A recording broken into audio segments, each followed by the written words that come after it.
देखो तो समझिए,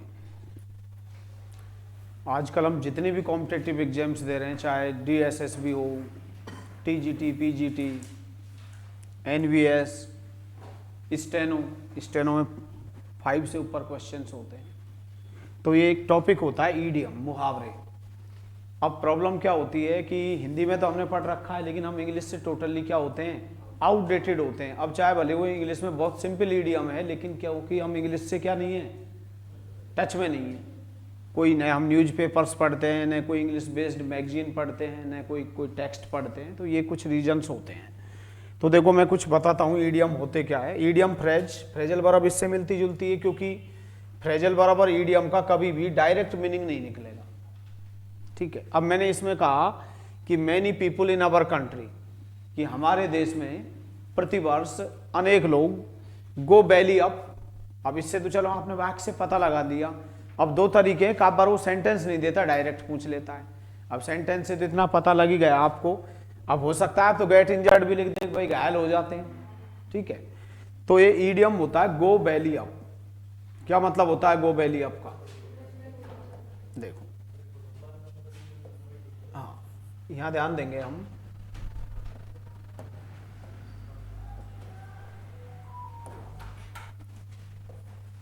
गो बैली अप,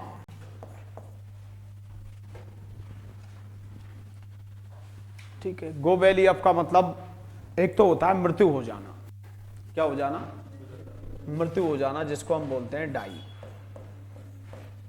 या पास अवे, गुजर जाना, मृत्यु हो जाना। तो मैंने कहा many people in our country, हमारे देश में अनेक लोग गो बैली अप, जो कि मर जाते हैं इन रोड एक्सीडेंट्स, सड़क दुर्घटनाओं में एवरी ईयर। तो गो बैली अप का आपको अर्थ आता है तो आप झट से आंसर क्या दे देंगे? डाई, मृत्यु हो जाना। ठीक है। एक दूसरा वर्ड भी होता है, किसका मतलब? गो बैली अप का मतलब। तो पहले मैं आपको थोड़ा समझाऊंगा, ध्यान देंगे। लिख लिया सभी ने? गो बैली अप, ये वाला। ठीक है। दूसरा गो बैली अप का मतलब होता है, ये ज्यादा सही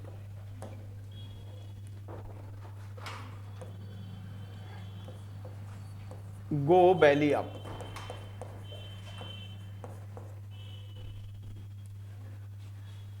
यदि आप कोई आर्थिक स्थिति से जूझ रहे हैं, ठीक है, कहने का मतलब जैसे कोई कर्ज में डूब गया, तो उसके लिए भी क्या बोलते हैं हम? गो बैली अप। अब कर्ज में डूबने के लिए एक तो फ्रेजल वर्ब होती है रन इनटू डेट।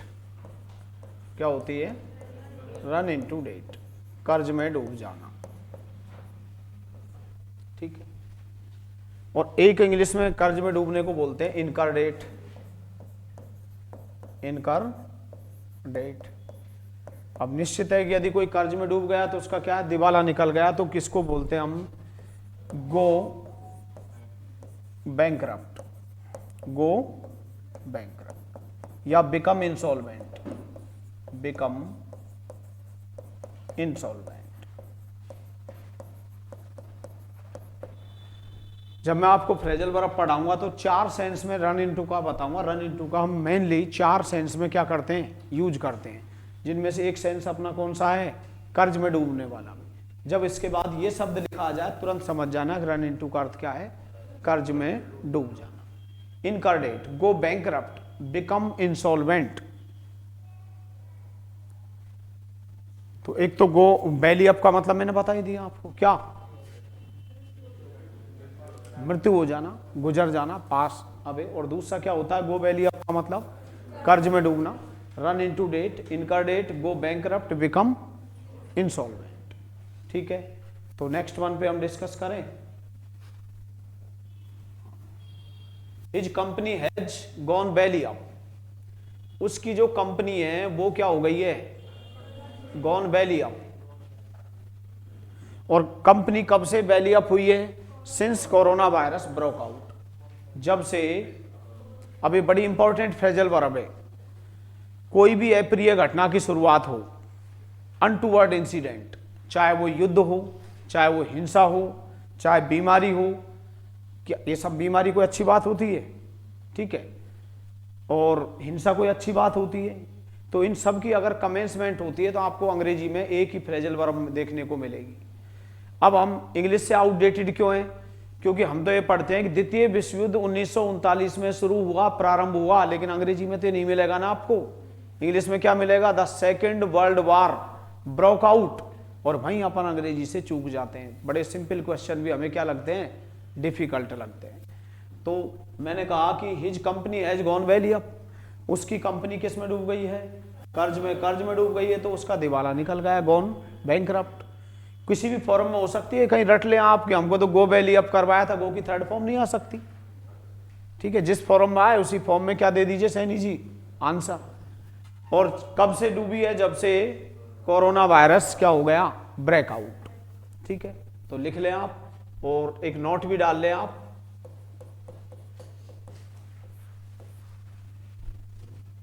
ये वोकेबलरी पढ़ा रहा हूं ना, बेसिक अभी शुरू करेंगे साइड में, इसका ग्रामर से कोई लेना देना नहीं है। तो आप हिंदी अनुवाद कर सकते हैं, प्रेजेंट परफेक्ट टेंस है। उसकी कंपनी किस में डूब गई है? कर्ज में। कब से डूबी है? जब से कोरोना वायरस शुरू हुआ या फैला, जो भी। तो नोट डाल ले। यदि कोई भी अनटूवर्ड, यदि किसी भी अनटूवर्ड इंसिडेंट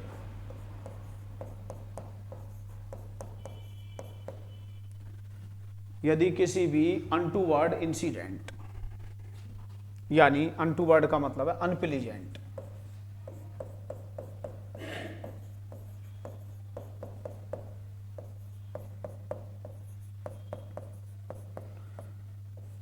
दुखद घटना, अप्रिय घटना कोई भी, यदि किसी भी अनटूवर्ड का मतलब होता है अनप्लीजेंट, अप्रिय इंसिडेंट की शुरुआत हो, कमेंसमेंट हो,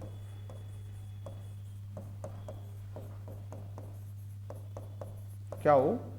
कमेंसमेंट हो, शुरुआत हो, तो हम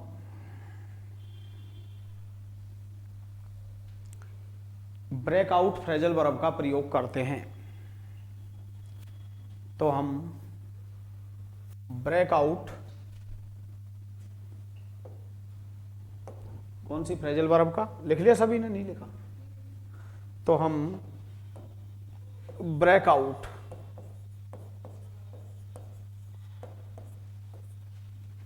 फ्रेजल वर्ब का प्रयोग करते हैं।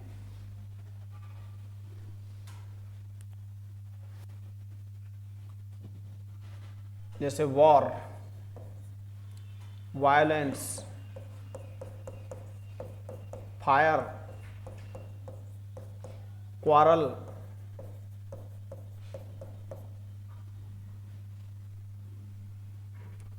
ये सब क्या है? डिजीज, अप्रिय घटनाएं।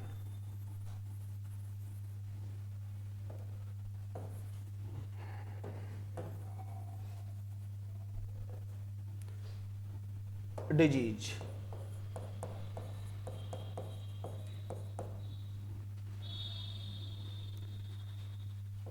इन सब के लिए आपको एक ही फ्रेजल वर्ब यूज करनी है, ब्रेकआउट।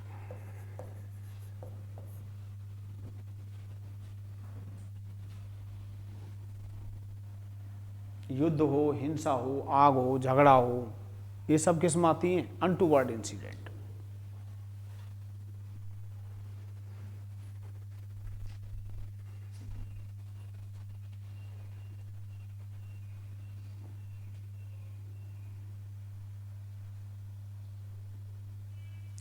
लिखिए, कल हमारे गांव में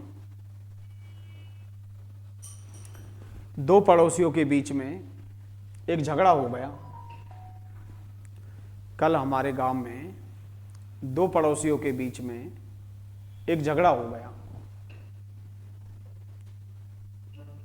क्या हो गया? झगड़ा हो गया।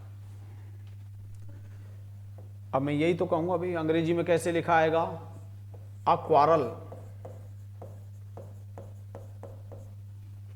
Broke out between two neighbours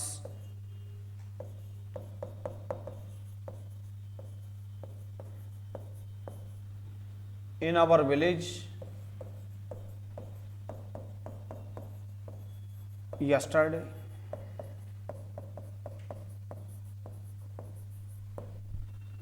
अब वहां ये नहीं लिखा आएगा कि झगड़ा हो गया। जिसको अंग्रेजी आती है वो इसका फायदा उठाएगा। He will get benefited if he is well acquainted with such words. A क्वाल broke out, एक झगड़ा हो गया, ब्रोक आउट हो गया।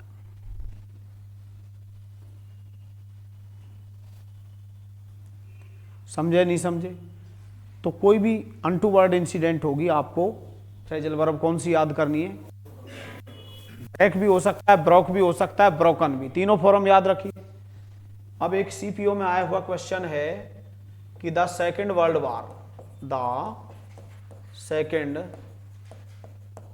War broke in 1939। द्वितीय विश्व युद्ध, सीपीओ का क्वेश्चन है आया हुआ। The second world war broke. अब उसने क्या किया? अब ये दे दिया। अब आप तो तुक्का मारोगे, और जिसको नॉलेज है, कोई ने डाउन लिख दिया, और जिसको नॉलेज थी कि अगर कोई भी अप्रिय घटना होती है तो उसमें क्या जोड़ दो? ब्रेक में आउट जोड़ दो, तो ये क्या हो जाती है? फ्रेजल वर्ब हो जाती है। तो लिखो सैनी जी। अगर वोकेबलरी नहीं है तो आप कंपटीशन में इंग्लिश के लिए, चाहे किसी भी एग्जाम की तैयारी कर रहे हो, आप कहीं भी नहीं टिकेंगे। ये बिल्कुल माइंड में फिक्स कर लेना आप। वो ग्रामर में भी पढ़ाऊंगा, ग्रामर नहीं पढ़ाऊंगा तो वाक्यों की इंग्लिश कैसे बन पाएगी? वो तो मैं भी सिखाऊंगा आपको, लेकिन सब चीज़ पे ध्यान दो। मैं तो शुरू में ही आपसे ये बात बोली थी कि वोकेबलरी भी सुधारो, अपना रीडिंग सेंस भी अच्छा करो, समझने की जो पावर है उसको विकसित करो, ग्रामर पे ध्यान दो, कंपाउंड कॉम्प्लेक्स सेंटेंस पढ़ो जो मैं पढ़ा ही रहा हूं टेंस में।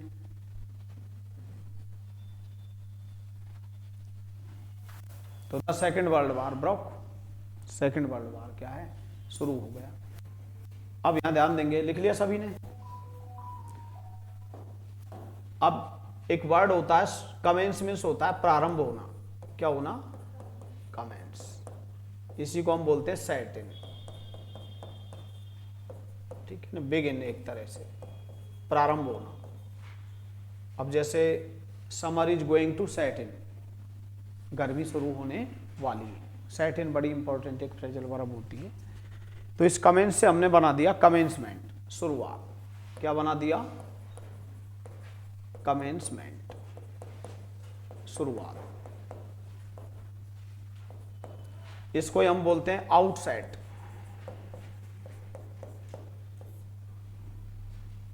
शुरुआत, ठीक है ना? इंसेप्शन,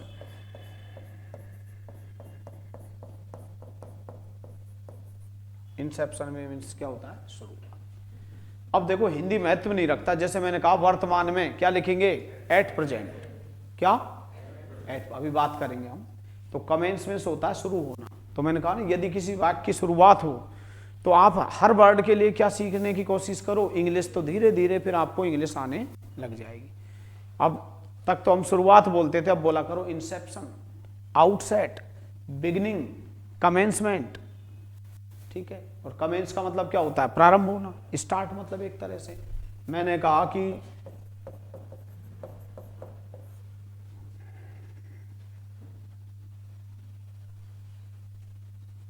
स्टार्ट भी होता है।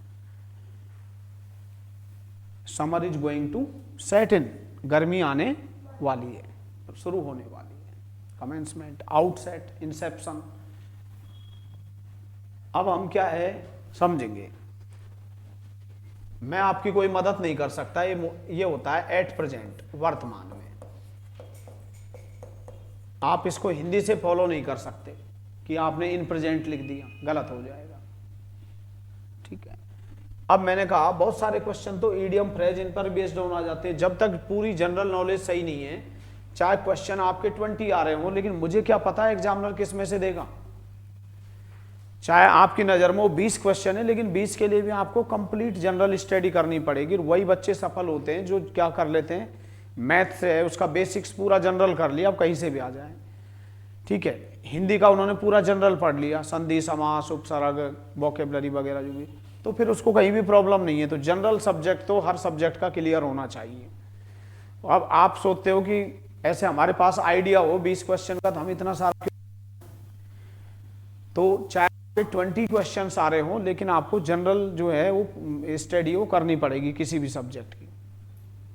ठीक है, तो एट प्रेजेंट वर्तमान में फिक्स है एट प्रेजेंट। अब मैंने कहा कि मैंने तुमको शुरुआत में ही बोल दिया है, I have told you at the outset, तो आउटसेट, एट द आउटसेट, शुरुआत, तो इसमें आपकी कोई मदद नहीं कर सकता, यहां एट द आउटसेट ही आएगा शुरुआत। अब कल को एक मुहावरा होता है, मैं पढ़ाऊंगा आपको आगे चल के, at the 11th hour India won the match at the 11th hour, यही मुहावरे पढ़ाऊंगा अंतिम क्षण में, लास्ट मोमेंट में। अभी CGL वही पूछ रखा है इसको करेक्शन में, इन द 11th आवर है, अंडरलाइन कर रखा है, बताओ 1 सेकंड का आंसर है एट द 11th आवर। तो आपको अंग्रेजी के पॉइंट ऑफ व्यू से स्टडी करना है, नहीं कि हिंदी के पॉइंट ऑफ व्यू से। ठीक है ना।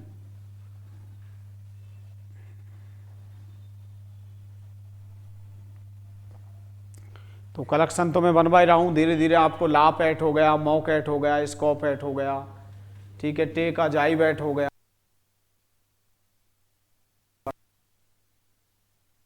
शुरुआत में एट द 11th आवर, अंतिम क्षण में, इस तरह से जो भी ये समझ ही गए आप। नेक्स्ट वन लेते हैं हम, सी गेव अप द गोस्ट्स, उसने भूत त्याग दिए 5 years अगो, 5 साल पहले उसने क्या कर दिए, भूत त्याग दिए। बट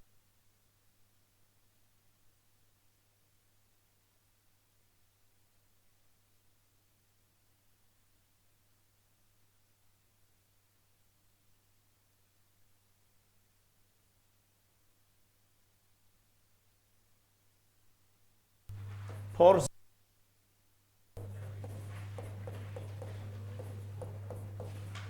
relinquish,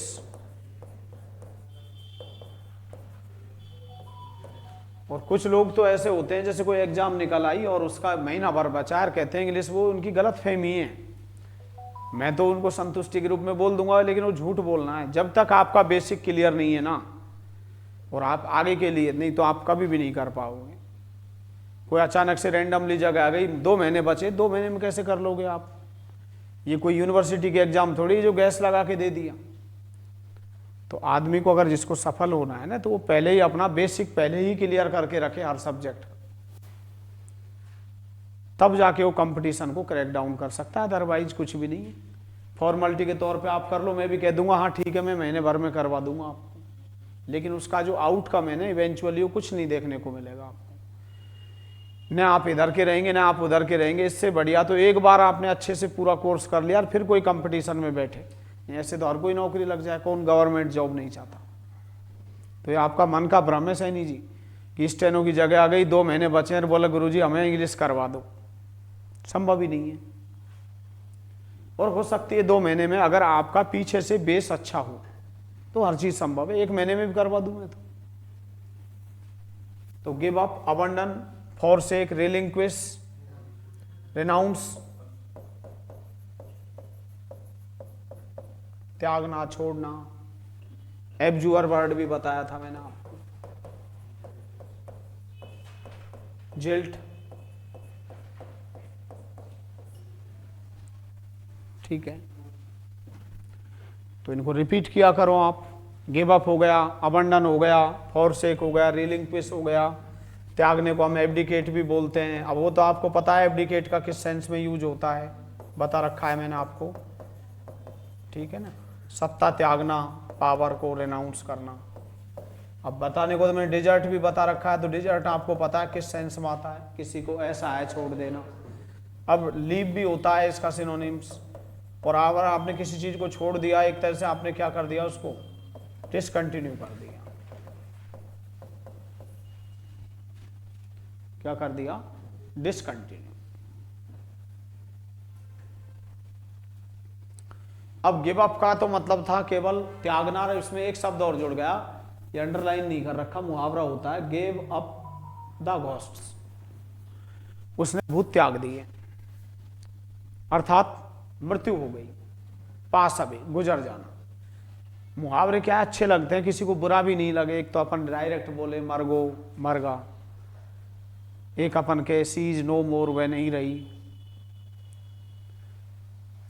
ईडियम की जरूरत कहां पड़ती है? तो सब जगह पड़ती है अपने, एक तो भाषा को इलेबोरेटली एक्सप्रेस करने के लिए, अलंकृत बनाने के लिए, ठीक है ना। मुहावरे से जो भाषा है ना, उसमें क्या है, गहने पहन लेती है भाषा, ऑर्नामेंटेड हो जाती है।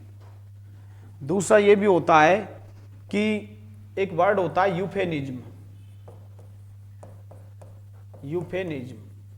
यूफेनिज्म का मतलब होता है कि जो आपके कानों को सुनने में बुरा सा लगे, जो आपको डिसएग्रीएबल है, जो आपके लिए डिसप्लीजेंट है, जो आपके लिए क्या है, हार्श है, कठोर है, ठीक है, उसकी जगह अभी क्या होता है कि जैसे अपन पोएट्री पढ़ते हैं, मैंने पढ़ा है अंग्रेजी साहित्य को, इंग्लिश लिटरेचर को, तो उस समय क्या है, सभी लोग असभ्य होते थे, चाहे वो लंदन का रहने वाला हो और चाहे वो इंडिया का रहने वाला हो। धीरे धीरे सभ्यता का विकास हो रहा था, ठीक है। ऐसा थोड़ी है कि वो मतलब फॉरेन यूरोपियन कंट्रीज थे तो वो क्या नहीं थे, वो भी क्या थे, असभ्य थे, अनसिविलाइज्ड थे। अब अगर हम पिछले जब उनको पढ़ते हैं ना, तो बड़ा अटपटा सा लगता है मुझे भी। दाई का मतलब होता है तेरा। अब वो लिटरेचर में तो वही मिलेगा, क्योंकि लिटरेचर बदलता थोड़ी है, जो लिख दिया वो लिख दिया। अब उसमें आती है पोएम में, so long as man can breathe और eyes can see, so long live this and this gives life to thee. अब दी का मतलब तू हो गया। और मैंने लिटरेचर में पढ़ा है, दाई शायर तेरा डोकरा डोकरी। अब ये शायर शब्द है ना, बहुत अटपटा, मतलब वो गंवारू शब्द में आता है। किसमें? मतलब वैसे तो अंग्रेजी का वर्ड है, लेकिन ये जानवरों के लिए यूज होता है जनरली, कि एक कुत्ता अपने दूसरे कुत्ते से पूछे कि तुम्हारे माता पिता कहाँ गए हैं, ठीक है। मतलब जनरली किसके लिए टर्म यूज होती है, शायर शब्द एनिमल्स के लिए, लेकिन उसने, क्योंकि उस समय लोग असभ्य थे। अब दाई के लिए तो क्या आ गया, योर, आपका नाम क्या है, व्हाट इज योर नेम। पहले चलता था व्हाट इज दाई नेम, तेरा नाम क्या है। अब वो कहेगा यार कितना असभ्य आदमी है, कितना गलत बोल रहा है। अब शायर्स की जगह क्या जो वर्ड है, parents, where is your parents, तुम्हारे माता पिता कहाँ हैं, आपके माता पिता कहाँ हैं। तो एक तो ये जो ईडियम होते हैं, इनका यूज इसलिए होता है यूफेनिज्म। यूफेनिज्म का मतलब होता है यूफेनी, कि जो कर्कश लग रहा है। अगर कोई आपसे कहेगा मरगो, तो आपको बुरा नहीं लगेगा। वो कहे कि नहीं रहा, गुजर गया, ठीक है, इस बार मतलब जो भी पूर्वजों के पास चला गया, तो वो क्या लगेगा अपन को, सही लगेगा। तो ये इसलिए भी ईडियम की जरूरत होती है। तो गिव अप घोस्ट्स का मतलब होता है, मतलब एक तरह से मैं ये कह सकता हूं कि जो गिव अप घोस्ट्स है ना, ये डाई के लिए क्या है, यूफेनी है। मतलब डाई तो कैसा वर्ड है, चुभता हुआ, जो कान को भी बुरा लगेगा, मतलब। और इससे जो बढ़िया है तो गिव अप घोस्ट्स बोल दे या कहे पास अवे, तो ये उसके लिए यूफेनी हो गया। यूफेनी का मतलब होता है, यूफेनिज्म बताऊंगा मैं आगे चल के भी, कि आप जो हार्श है उसकी जगह माइल्ड का यूज कर रहे हो, जो डिसएग्रीएबल है उसके लिए आप एग्रीएबल का यूज कर रहे हो, जो डिसप्लीजेंट है उसके लिए आप प्लीजेंट वर्ड का यूज कर रहे हो, वो यूफेनी कहलाता है। तो इनमें भी जरूरत पड़ती है। अब गिव अप घोस्ट्स का मतलब होता है मृत्यु हो जाना, तो क्या हो जाएगा, डाई या पास अवे। बहुत आता है, एसएससी सीजीएल मान लिया ये 2 बार, ठीक है। अब आपके याद है तो आप 1 सेकंड में आंसर दे दोगे, नहीं तो आप तुक्का बेड़ोगे, और तुक्के से कभी सिलेक्शन नहीं होता है। तो मैंने कहा सी गेव अप द घोस्ट, उसने भूत त्याग दिया, यानी उसकी मृत्यु हो गई। कितने साल पहले, 5 साल पहले। लिख लें आप।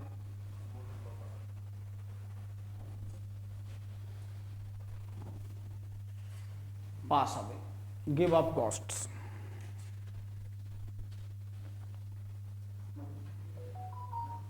और एक निश्चित प्रोपोर्शन तक आपको पढ़ाई करनी पड़ेगी। मैं तो कल को आपको 30 ईडीएम लिखवा दूं, हो सकता है उनमें से एक भी नहीं आए। यही तो कंपटीशन होता है, और आप इन चीज़ों को समझते नहीं। कंपटीशन का मतलब पहले ओवरऑल सब्जेक्ट की तैयारी होनी चाहिए एक निश्चित अनुपात तक, तब हम कह सकते हैं।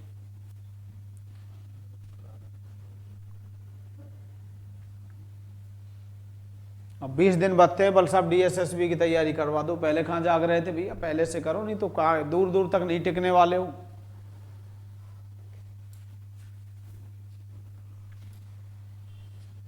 पंद्रह 20 दिन बताओ कैसे इंग्लिश करवाया, तो बेवकूफ़ बनाने वाली बात हो जाती है। इंग्लिश से क्या कोई भी सब्जेक्ट नहीं हो सकता, हिंदी नहीं हो सकती, मैथ्स नहीं हो सकती, जीके में कौन से विद्वान हैं हम।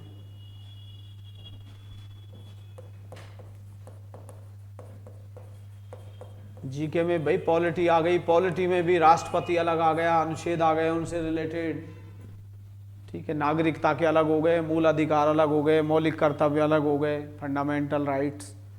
समझ रहे हो ना आप मेरी बात। तो ये चीज़ है, आप तो ये सोचते हो कि जीके कुछ भी नहीं है। तो गिव अप गोस्ट का मतलब क्या होता है, मृत्यु हो जाना, देह त्याग देना। तो डाई या पास अवे, ठीक है। अब इसका दूसरा अर्थ भी होता है। अब मशीनरी के सेंस में यूज आएगा तो मशीनरी कोई मृत्यु होती है कि वो खराब हो गई, उसने काम करना बंद कर दिया।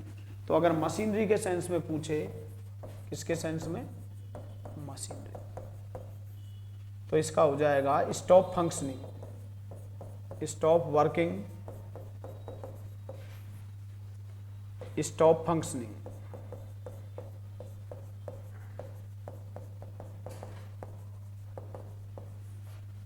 काम करना बंद कर देना, ये मशीनरी के सेंस में आएगा। ये लो डाइड आंसर हो जाएगा।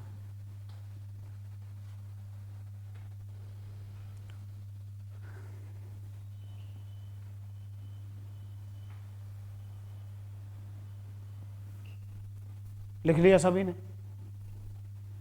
अब देखिए, my car gave up the ghosts yesterday on my way to Delhi.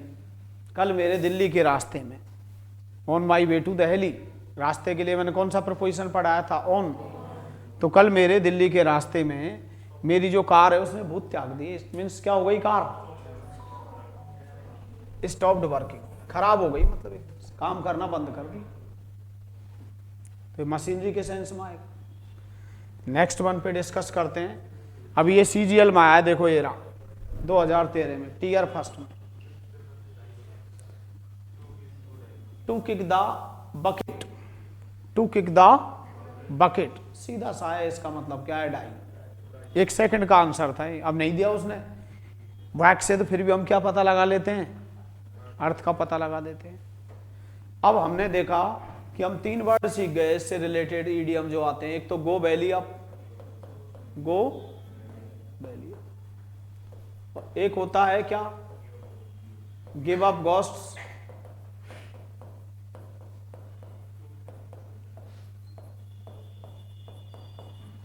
और एक है to kick the bucket,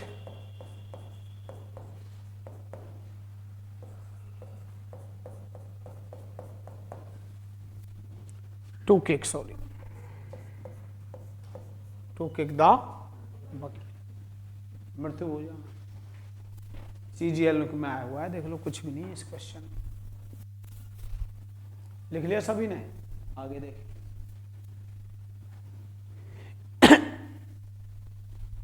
most important है, टीयर सेकंड में आए, 2 नंबर आपके, 3 नंबर, एक क्वेश्चन 3 नंबर का आता है, फ्री केयर, टाइम बचाने वाला।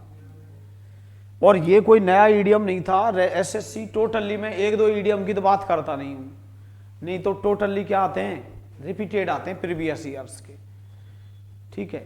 और जो बच्चे पहले से तैयारी कर लेते हैं, प्रीवियस पेपर्स लगभग वही फिर निकालते रहते हैं एग्जाम को भी। वो क्या है, दूसरी एग्जाम दे देते हैं अच्छी पोस्ट के लिए, उन्हीं का फिर 5-5, 6-6 बार सिलेक्शन होता रहता है, क्योंकि वो उस लेवल को क्रॉस कर चुके होते हैं, ठीक है। अब मेरे काफ़ी स्टूडेंट्स हैं जो लगे तो एसएससी में, कोई 10+2 से था, अब वो कोई इंस्पेक्टर लग गया, कोई न कोई यूडीसी में लगा, वो इंस्पेक्टर लग गया, उन्होंने जगह बदल ली, क्योंकि उनको फिर बेस तैयार हो गया। और फिर वो आगे कंपटीशन देते रहे।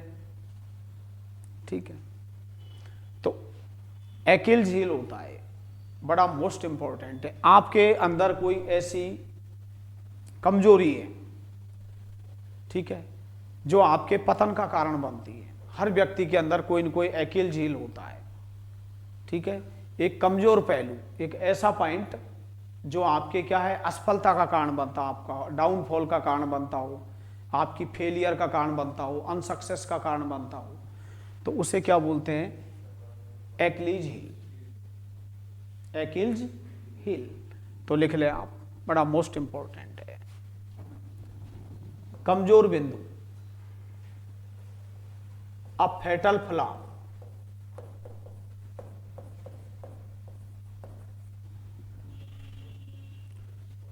फ्लॉ मीन्स होता है गलती। एक ऐसी फैटल का मतलब घातक, एक ऐसी बड़ी घातक कमजोरी आपके अंदर, a fatal flaw that causes your debacle या डाउनफॉल या फेलियर।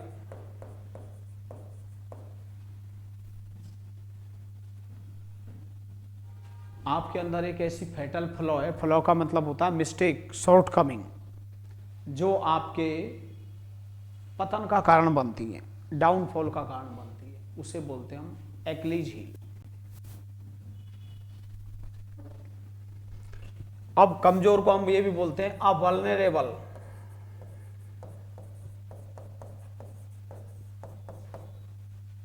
अ वल्नरेबल पॉइंट, आपके अंदर ऐसा कोई बिंदु है, कमजोर बिंदु है, दैट causes योर अनसक्सेस, जो आपकी तबाही का या असफलता का जो कारण बनता है। वल्नरेबल, वल्नरेबल का मतलब वीक ही होता है, यानी a weak point in you,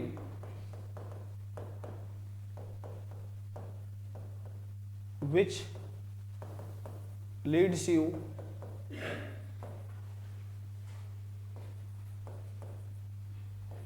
to failure. आपके अंदर एक ऐसा कमजोर बिंदु है, वीक पॉइंट है, जो आपको असफलता की ओर ले जाता है। क्या हो जाएगा यहां, कमजोर पहलू, वल्नरेबल। मोस्ट इंपॉर्टेंट है, चाहे आप किसी भी एग्जाम की तैयारी कर रहे हैं। बात सीजीएल से ही नहीं है, सब में आता है, आरपीएससी की एग्जाम हो, डीएसएसबी की हो, केबीएस की हो।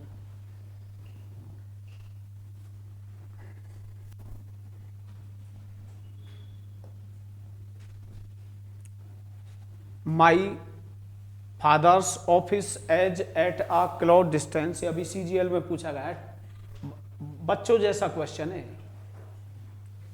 From home.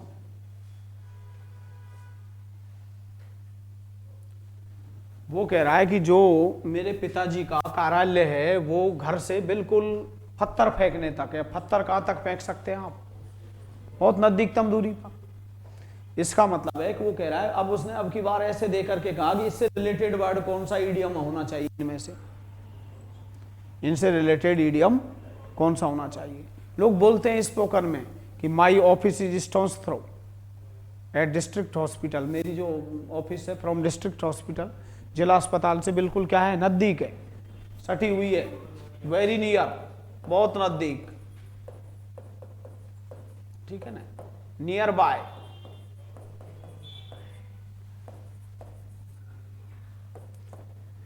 Eight a close distance, एक बिल्कुल नजदीकतम दूरी पर है कोई चीज। अब उसने कहा कि ये सीजीएल में आया हुआ है। कितना सिंपल ईडियम है, मैंने देखते ही है, 1 सेकंड के आंसर से हैं। फ्री के 2 नंबर मिलते हैं आपको, 3 नंबर, सॉरी, एक क्वेश्चन, कि मेरे पिताजी का जो कार्यालय है वो घर से बिल्कुल नजदीकतम दूरी पे। अगर कोई चीज बिल्कुल नजदीकतम, अब ये भी देखो मुहावरा है, अगर यहां प्रपोजिशन ही पूछ ले कल आपसे एग्जाम में, तो मैं यहाँ इन नहीं लिख सकता। फिक्स से क्या आएगा, एट आ स्टोन्स थ्रो। ये भी मुहावरा आगे पढ़ाऊंगा। 6 and 7, यदि आप कोई चीज़ डिसऑर्गेनाइज्ड है, व्यवस्थित है, फैली हुई है, स्कैटर्ड है, कोई यहाँ है कोई यहाँ है, इस तरह से, तो वो भी क्या कहलाती है, एट 6 and 7। और यदि आप मुझे रेगुलरली ज्वाइन नहीं कर ले, और कैसे ज्वाइन कर रहे हो, स्पोरेडिकली, ठीक है, इंटरमिटेंटली, तो मैं आपसे यही कहूँगा कि you seem to be at 6 and 7 in case of learning English, कि अंग्रेजी के मामले में आप बिल्कुल क्या हैं, अव्यवस्थित हैं 6 and 7 में, ठीक है। नेक्स्ट वन पे, अ ग्रीन हॉर्न। जहाँ भी ग्रीन शब्द आ जाए, चाहे ग्रीन हॉर्न आए, चाहे ग्रीन हैंड आए, वहाँ क्या होता है बताओ, अनुभवहीन व्यक्ति, नौसिखिया, जिसने अभी सीखना शुरू किया है, इनएक्सपीरियंस्ड पर्सन। कैसा व्यक्ति, इनएक्सपीरियंस्ड, नौसिखिया जिसको बोलते हैं, ठीक है। अभी और बाकी का कल डिटेल में बताएंगे, थोड़ा मुझे बेसिक बताना है। बाय द फार्म, खेत खरीद लेना। बाय द फार्म, इसका मतलब भी क्या होता है, मृत्यु हो जाना, डाई। ये नहीं है कि उसने कल खेत खरीद लिया, यानी इसका मतलब भी क्या होता है, मृत्यु हो जाना, डाई।